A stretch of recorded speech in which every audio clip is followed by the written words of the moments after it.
Welcome back to Jerusalem Minute. Josh Hasten here, correspondent for JNS News. I am in studio with Alex Traiman, CEO of JNS. We are in Jerusalem, the eternal capital of the state of Israel and the Jewish people. Top story this week, Biden, Prime Minister Benjamin Netanyahu, accusing President Biden and the administration of bottlenecking military aid to Israel. The White House denies that that is the case. Prime Minister Netanyahu went on to X or Twitter and said the following. When Secretary Blinken was recently here in Israel, we had a candid conversation. I said I deeply appreciated the support the U.S. has given Israel from the beginning of the war. But I also said something else. I said it's inconceivable that in the past few months, the administration has been withholding weapons and ammunition to Israel.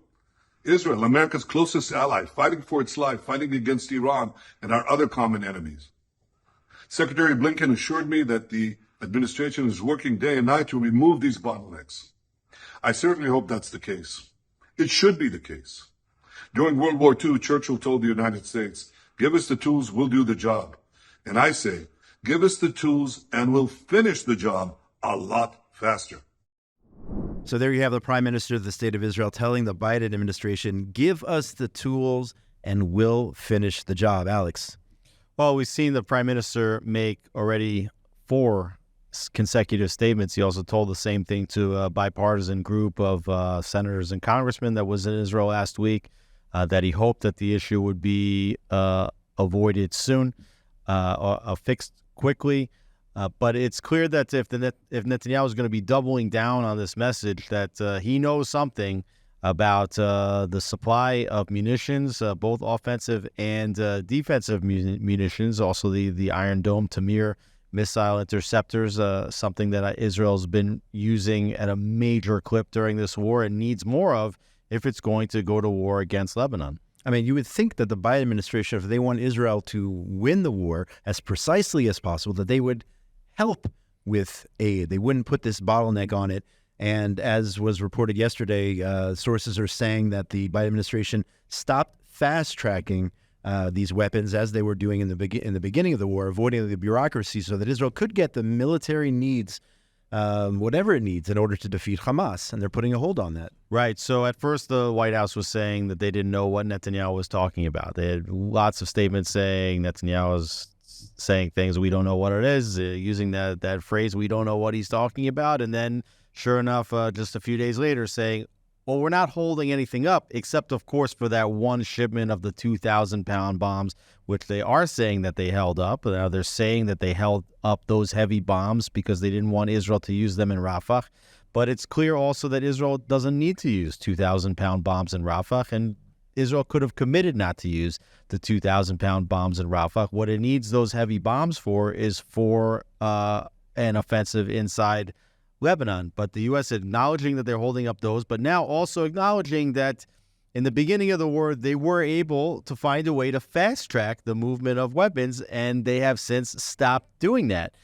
So apparently they did know exactly what Netanyahu was talking about. I don't think that Netanyahu would be making a big public issue about this if it wasn't serious. Now, on the other hand, it's communicating a weakness to your enemies. You're basically saying, we don't have enough weapons to fight against Hezbollah. We barely have enough weapons to fight against Hamas.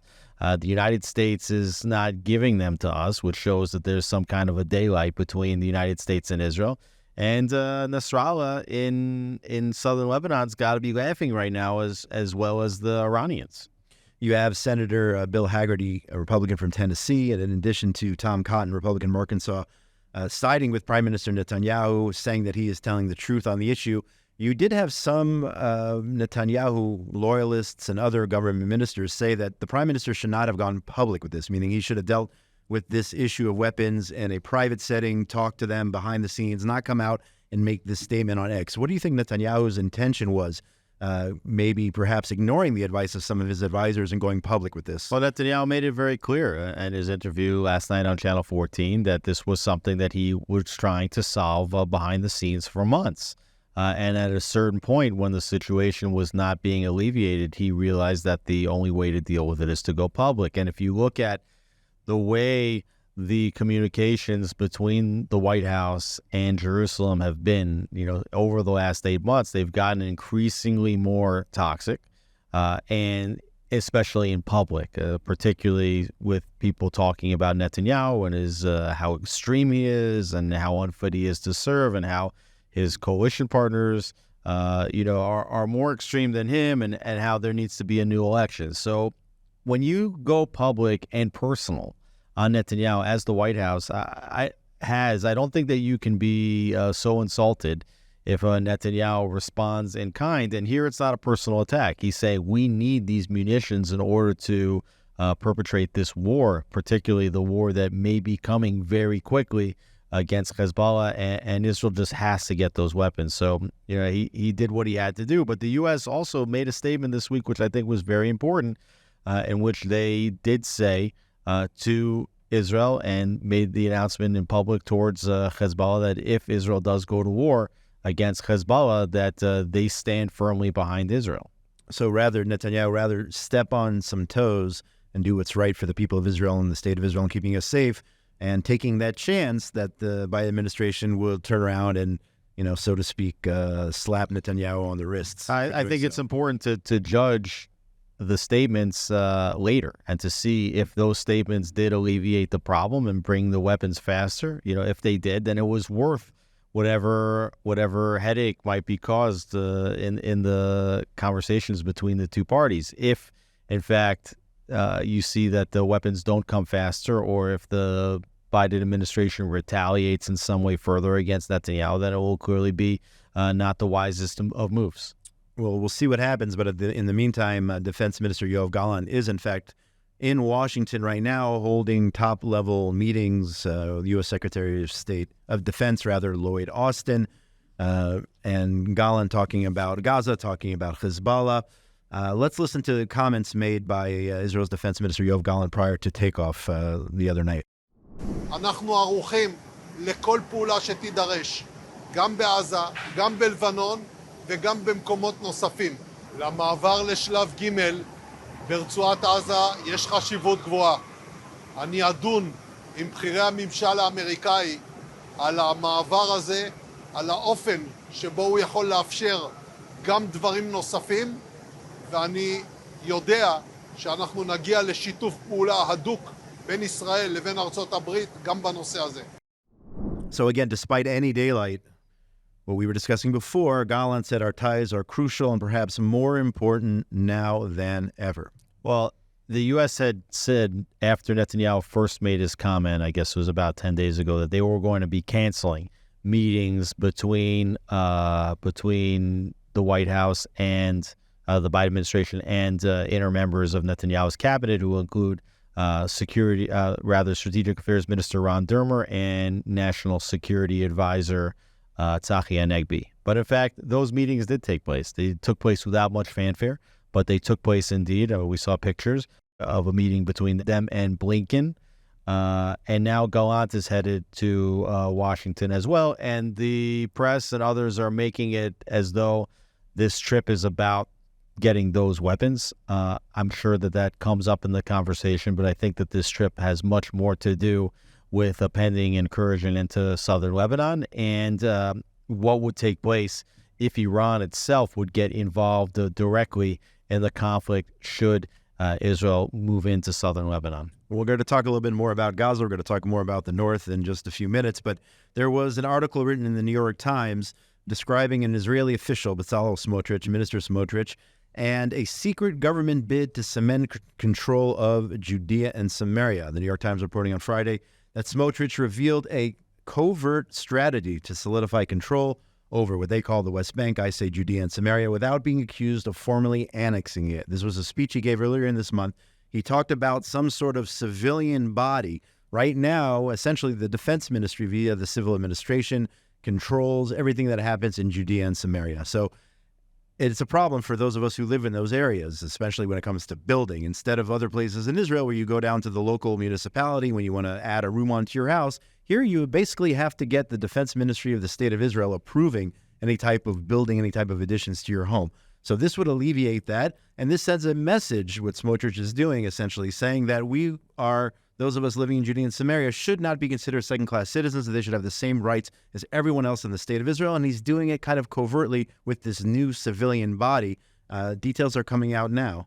Well, I mean, Smotrich was asked about this morning, and he said there was no secret. He said it was a public event, and he spoke about this. And it's not a secret because Smotrich, who represents the settler class, so to speak, he comes from the nationalist religious camp who live in most of the quote-unquote settlements, which are just really nice suburban communities in Judea and Samaria. He ran his campaign on this, and the idea was, and he actually demanded at the beginning of the negotiations to be the defense minister specifically for this reason, and he negotiated at the end to be a deputy minister of defense in addition to his position as the minister of finance. And the whole purpose was to remove some of the civilian functions in Judea and Samaria away from the defense ministry because as you said, residents of Judea and Samaria are paying the same taxes, and if they want to build a house or build a road or whatever it is, they should have the same processes as anybody that lives in other parts of the country. So there's no covert strategy over here. It's been very out in the open, but what the New York Times and others, what they always want to do is to make it look like anything that the right wing wants to do is some kind of a conspiracy. It's shadowy, it's done secretly, but anything the left wing wants to do, is wonderful and is normal and is exactly how it's supposed to be, right? So you just it's a bias, and it's playing itself out now once again in the New York Times. I don't see what's secretive or conspiratorial here in terms of what they do. They've been so transparent about what their aims are in terms of being in a right-wing government. I would argue that this actually starts at home, that people here in the state of Israel need to grant more legitimacy. I'll just give you an example. I had a package delivered the other day, and on the package it had the words in Hebrew, green line. Like they knew that they were delivering this package, that they'd have to cross this green line and come into Judea and Samaria. And things like that really, really bother me, of delivery people on a practical level, try to add extra taxes, extra fees, because they're coming out to Gush Etzion. And I think it all starts at home. I think people need to get on board that these, please God, will be part, officially, full sovereignty over these areas and be part of the state of Israel like all other citizens. And you talk about a plan to get full sovereignty. I don't think that anything that Smotrich was talking about was dealing with areas A or areas B, which are the areas that Correct. are under full Palestinian Authority control, for better or for worse. He was only talking about areas that are in this what's called the Area C, which is in full Israeli military and civilian control. We're just talking about procedural efforts. But when you talk about labeling of a box that's going to your house as being over the green line, you have Israelis that are fighting against labeling laws in Europe and in the United States. And what leg do they have to stand on to tell other governments that they shouldn't be labeling products in what they would call the West Bank, Judea and Samaria, if inside Israel you're getting a box delivered to your house that says green line on it? It's the same thing. So yes, I agree with you. It starts at home. If you want other people to adhere to a certain code of conduct, you have to adhere to it in your country as well. So on that note, let's take a look to the north. Hezbollah threatening a war with no restraints. Hezbollah chief Hassan Nasrallah threatened unrestricted war against Israel in a clip released overnight on Saturday. You know what? I don't think we should play the clip. I don't think we should give them the airtime. What do you think? I mean, we have the clip on file of Nasrallah. Well, I think that this is we have to listen to our enemies and we have to take them very seriously. I think one of the big problems here in the Middle East is that Jews and Israelis don't take their enemies seriously in terms of what they say. And when you have Khamenei and others saying, death to Israel, death to America, we're developing nuclear weapons, we don't want to listen. When Hamas is saying the things that they're saying, we don't want to listen to what they're saying. Sometimes if you just listen to them, then you can understand what their intentions are. They're often much more transparent, than we'd like to believe. So on that note, let's then go ahead and roll that clip. إذا فرضت الحرب على لبنان فإن المقاومة ستقاتل بلا ضوابط وبلا قواعد وبلا أسباب.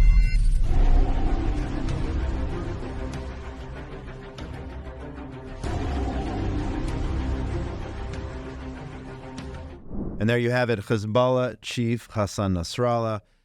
essentially saying gloves off, nothing is out of play when it comes to his willingness to destroy the state of Israel and an upcoming war in Lebanon. Of course, you had here Amos Hochstein, the U.S. envoy last week, trying, I guess, the Biden administration's policy of trying to tone things down here, trying to come to some sort of diplomatic agreement. But again, this has been the case for many, many years, trying to pacify Hezbollah instead of wiping out Hezbollah. Israel at this point still remains determined to go ahead and take care of that terror organization, as they are nearly finishing up with Hamas down in Gaza. Well, Prime Minister Netanyahu said that when Ron Dermer and Tzachi Hanegbi returned from the United States, that they left him with some degree of optimism that there could be a diplomatic solution to avoid a greater conflict. But when you look at the level of conflict from basically October 8th, the day after Hamas attacked, until now, it's just been increasing levels of conflict. We've seen reported that over 19,000 drones, Katyusha rockets, anti-tank guided missiles have been fired at Israeli cities in the north of Israel, that over 80,000 residents have been evacuated from their homes, and this just continues day after day after day, and it really feels like the situation is going to continue to escalate until Israel decides to do something. As long as Israel sits back, we're going to continue to absorb this onslaught from Hezbollah. Now, I don't want to say that Israel's not doing anything. They are operating inside southern Lebanon. They're targeting Hezbollah leaders. It looks like they're also targeting weapons depots and other things, but it's kind of been a filing of the nails as opposed to cutting off the arm, so to speak, of Iran's terror proxy, which is Hezbollah. And it seems as though, even though nobody wants to have this war in Israel, because Israelis understand that the price of this war could be great and even much greater than war against Hamas, just because of the amount of weaponry and the sophistication that Hezbollah has developed over the last several years, that sooner or later this war is going to be fought. And so the question is this war going to be fought right now? Is this war going to be fought later? And Israel has not wanted to fight two fronts simultaneously. Prime Minister Netanyahu basically said on Channel 14 last night that the intensive operations in Rafah are coming to a close. We had Yoav Gallant, the defense minister, also saying that he was going to be discussing with his American counterparts about moving into what he called phase 3 of this war, which is less intensive operations, more targeted operations. And once that happens, then Israel is going to be moving, and they've been very transparent about this, moving their troops, tanks, missile defense up to the north, recognizing that there may be no choice but to go inside southern Lebanon.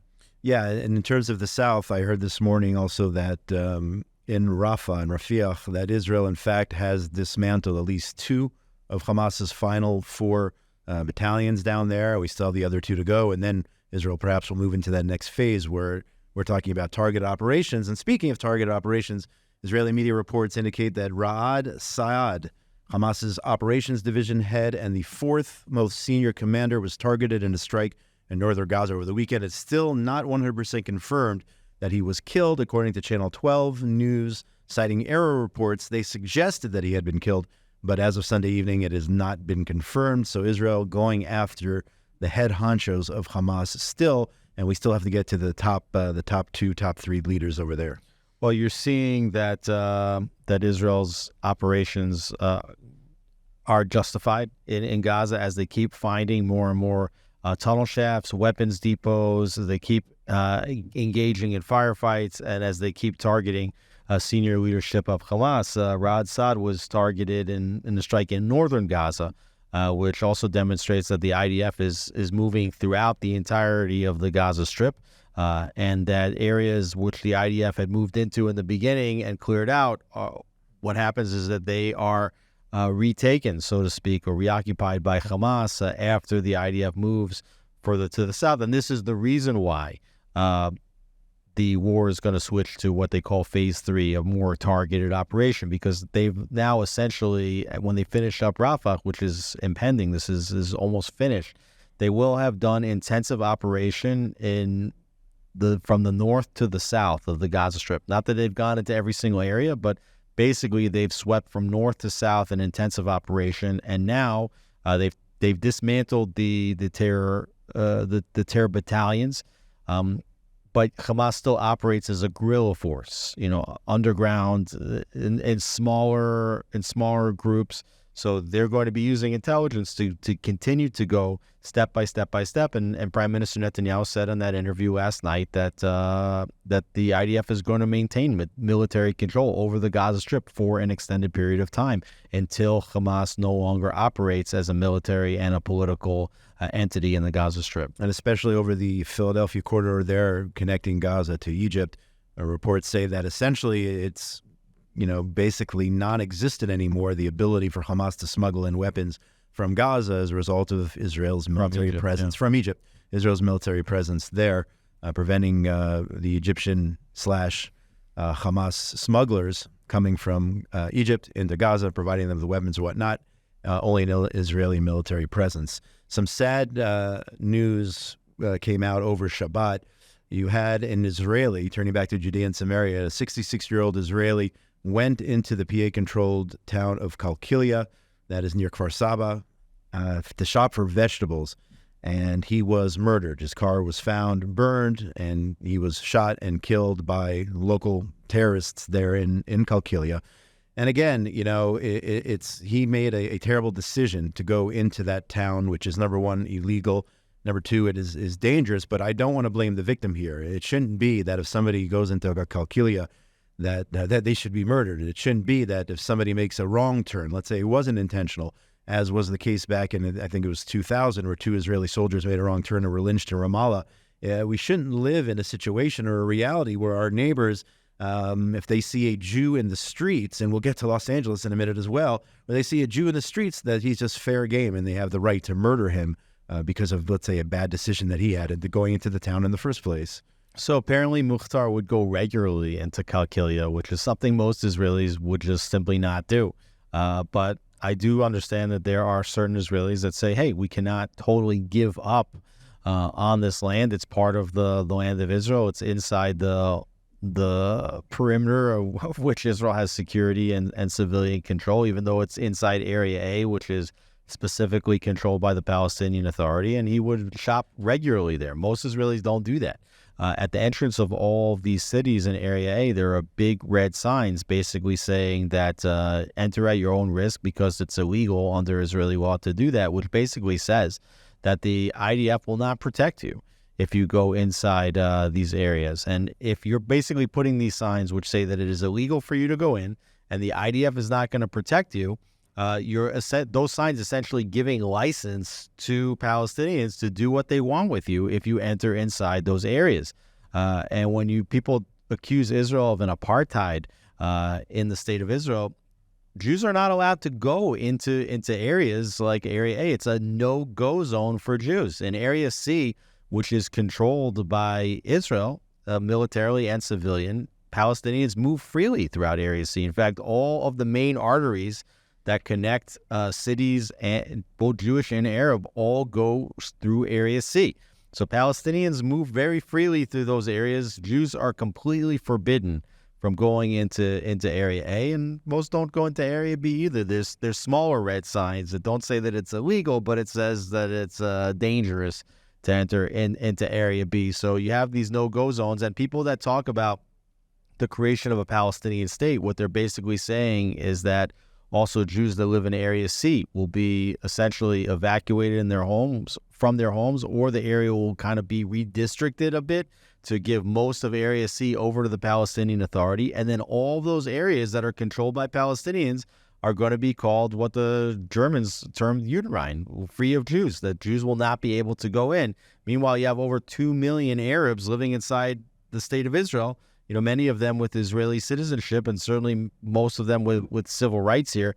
So you see the difference in terms of what people are talking about. When they say Palestinian state, they mean a Jew-free zone, which is certainly not the case when they talk about the state of Israel. They don't want Israel to be a Palestinian-free zone. Absolutely. And ironically, before we had this peace and I'm being sarcastic, of course, before we had this peace process, back in the Oslo Accords, back in the 90s, Jews would go into these towns freely. Jews would shop at that time in Gaza City. They would shop in Bethlehem. They would be in all these places on a regular basis. But now that we have peace, Alex, now Jews are getting murdered when they enter one of these towns. I don't want to say that there wasn't murder of Jews beforehand. I mean, that's certainly the first Intifada came before the Oslo Accords. But yes, the buses to towns used to go through, to Jewish towns would go through Palestinian cities first, and you had a lot better integration. If you want to have peace, peace starts with normalization. It starts with integration. It starts with cities being able to live side by side with one another in tolerance without killing one another. I mean, that's the basis of peace. And what you do is when you create these fences and when you create divisions, you're basically telling the other side, you can do whatever you want up to this fence. And it doesn't, there was the old expression in Israel that good fences make good neighbors. That's not true. That's what we see very clearly, that good fences do not make good neighbors. Good fences allow your neighbors to do whatever they want on the other side of the fence, behave in the worst ways possible, and then Israel's forced to clean up the bad decisions that they made in the beginning with Oslo, with the pullout of Gaza Strip. We're seeing all these horrific national mistakes come to roost right now, and we're dealing with that. Yeah, we had a fence down there on October 6th and October 7th, and we saw that was breached. And as you said, when there's a fence and you don't have control of what's going on the other side, you have years and years of planning, as they did on October 7th. And I mentioned before Los Angeles, just seeing the images today, they went Jew hunting. That's what they did in Los Angeles. These evil people representing either unofficially or officially, or who knows what, Hamas. These are Hamas supporters in Los Angeles, went into a Jewish neighborhood to host a violent rally, and Jews in L.A. on a Sunday minding their own business outside their synagogues. I know that area pretty well. Restaurants, synagogues, and shops were beaten up in the streets of L.A. It's, you would think it's, unheard of or whatnot. It's not the first time it's happened. We've seen incidents all over America, all over Europe. It's like but it's just horrifying to see these images. Los Angeles, California. You have this one major strip along Pico Boulevard. Yeah. Between Robertson and maybe a few meters past Robertson on one side, and Beverly on the other side. And it's just one strip, and all the synagogues and all the kosher restaurants are there because of zoning, right? So this is this is the Broadway of Jewish Los Angeles, which is the second largest Jewish community in America. And what you saw was on Sunday, pro-Palestinian, pro-Hamas protesters came into the middle of Jewish Broadway on Pico Boulevard, right outside of a synagogue, to protest. And then when Jews came outside to stand their ground, and many of them were waving Israeli flags, then you saw what the real intention of the pro-Palestinian protesters was, which was to cause a scene. And the media reports that violent clashes passively erupted like a volcano. It just kind of happened that they erupted. No, you had pro-Palestinian Hamas protesters had no business being in that area, coming in and instigating a clash with local Jewish residents. One of them was arrested for having what they call a spiked flag, which means that he was waving a flag, but that it was meant that flag, if somebody would get hit with it, would cause significant injury. And it was back in November that you had a 60-something-year-old Jewish man who was essentially killed. He died during a clash between Palestinian and pro-Palestinian, pro-Israeli protesters coming together. He got pushed. He slammed his head against the concrete and he died. So it's a dangerous situation, and the whole purpose of these clashes is to make Jews feel uncomfortable in areas where they should feel completely and totally comfortable to live, this specifically on the Broadway of Los Angeles, Pico Boulevard. Yeah, horrifying footage out of L.A. And unfortunately, I don't think it's going to be the last time we see it. We have time for one more topic here, just a little bit of politics here in the state of Israel.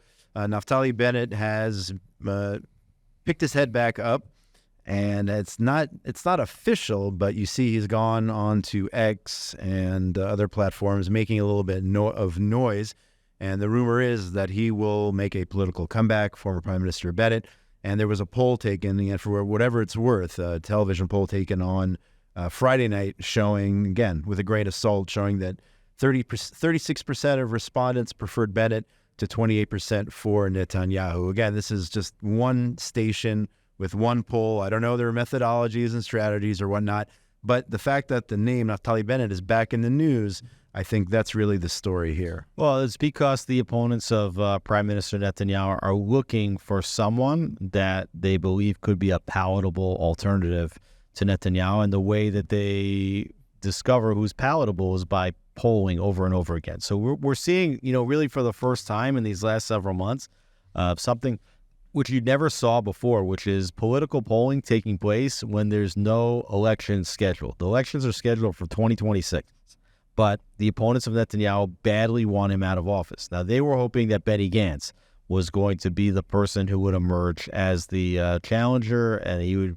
come out as the statesman, the responsible one, but what's happened? Gantz has essentially now left the unity government, left the war cabinet, even before a war with Hezbollah begins, which is a strange timing on his part to leave. But he was trying to trigger a new election somehow, even though Netanyahu has a stable right-wing government, and the people are losing faith that Gantz is the right one that could be the strong alternative to Netanyahu. So who's around? There's no heir apparent. And so Bennett, the one thing that he has going for him is that he actually sat in the prime minister's chair for a few minutes. He had less than a year in that chair. He shouldn't have been there to begin with. 95% of the country did not vote for him when he became the prime minister. He wasn't able to glue a coalition together. That was a coalition that included every single left-wing member of the Israeli parliament and a self-proclaimed anti-Zionist Arab party, the Ram Party, which is a loose sister of Hamas. They're a member of the Muslim Brotherhood. So that was the coalition that Bennett was glued to the top of. It wasn't even his mandate to form a government. It was Yair Lapid's mandate, but he couldn't do it, so he put Bennett up there. And yet, for those that don't want Netanyahu, who are they going to find? And they're hoping that perhaps some members of the right wing would look at Bennett, who used to run as a right winger. I don't think there's anything that he's done that demonstrates to this day that he is currently a right winger, but that he could be the alternative that could get the votes.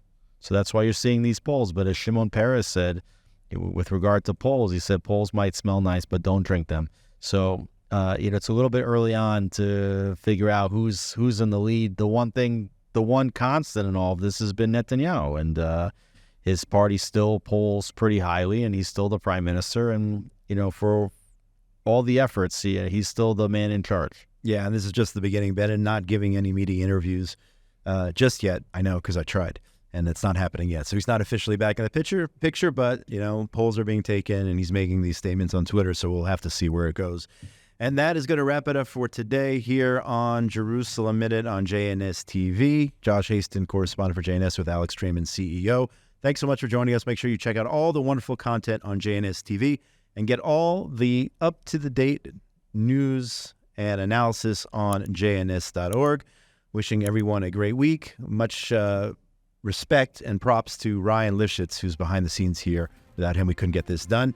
And continue to pray for the brave men and women of the IDF. Thanks so much. Have a great week, everybody.